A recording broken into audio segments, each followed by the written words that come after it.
بسم اللہ الرحمن الرحیم۔ تمرین النحو کی کل کی کلاس میں ہم نے سبق 1 میں اسم، فعل اور حرف پڑھا تھا اور یہ مثالیں سمجھی تھیں کہ یہ الف میں اسم ہیں سارے، با میں یہ پہلے لفظ عبادہ، یضربو، نصر، یکسر فعل ہیں، ورب ہیں، یہ ناؤن ہیں، اور جیم میں فی، الا اور لی اور علا یہ حرف ہیں، پریپوزیشنز ہیں۔ بحث میں اور ایک بار یہ سمجھائیں گے، دیکھیے۔ مندرجہ بالا، مندرجہ مانے ذکر درج کیے ہوئے، بالا اوپر درج کی ہوئی مثالوں کو غور سے پڑھو تو چند باتیں سمجھ میں آئیں گی۔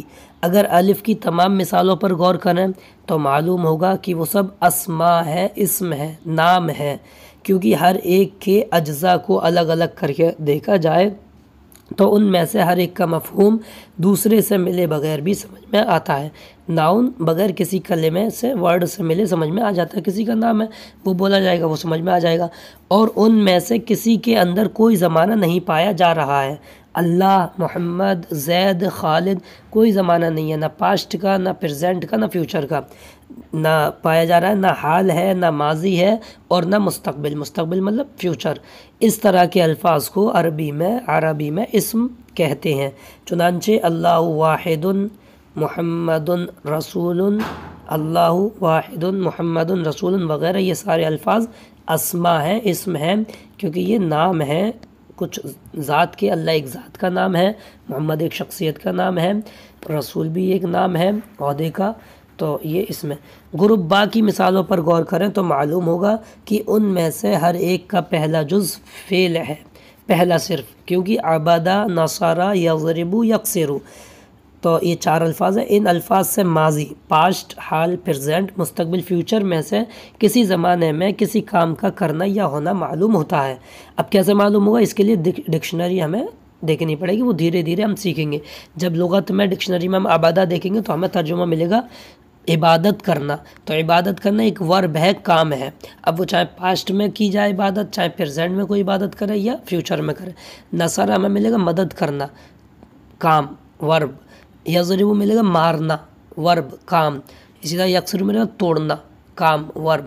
تو لہذا یہ چاروں لفظ ورب ہیں، فعل ہیں، کیونکہ ان میں ان الفاظ سے کسی کام کا ہونا یا کرنا کسی زمانے میں پایا جا رہا ہے، معلوم ہو رہا ہے، اور اس طرح کے الفاظ کو عربی میں فعل کہتے ہیں۔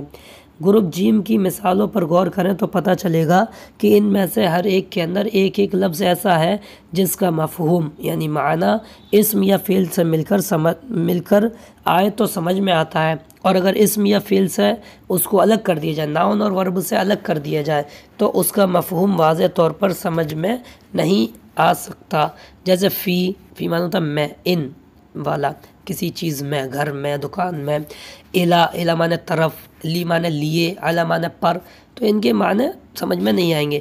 ان الفاظ کے معنی تو ہیں لیکن ان کے معنی واضح طور پر اس وقت سمجھ میں آتے ہیں جب وہ کسی اسم یا فعل سے مل کر آئیں۔ مثلا فی کے معنی ہے میں، کسی چیز میں، لیکن کوئی صرف فی کہے تو اس سے کچھ سمجھ میں نہیں آئے گا۔ البتہ جب الرجل فی الدار کہے گا تو سمجھ میں آئے گا کہ آدمی گھر میں ہے۔ الرجل معنی آدمی، فی معنی میں، الدار معنی گھر۔ اس طرح کے الفاظ کو عربی میں حرف کہتے ہیں۔ بیتن بھی گھر کے لیے آتا ہے، دار بھی گھر کے لیے آتا ہے، وہ آگے چل کے سمجھ میں آ جائے گا۔ عربی زبان میں اسم، فعل اور حرف یہ 3 طرح کے الفاظ ہی پائے جاتے ہیں، بس 3 ہی الفاظ ملیں گے، کلمے ملیں گے، ورڈ ملیں گے، یا تو اسم ہوگا یا فعل ہوگا یا حرف ہوگا، اور ان تینوں کو کلمات ثلاثہ کہا جاتا ہے۔ کوئی سوال کرے کلمات ثلاثہ کس کو کہتے ہیں تو آپ کہیں گے کلمات ثلاثہ اسم، فعل اور حرف کو کہتے ہیں۔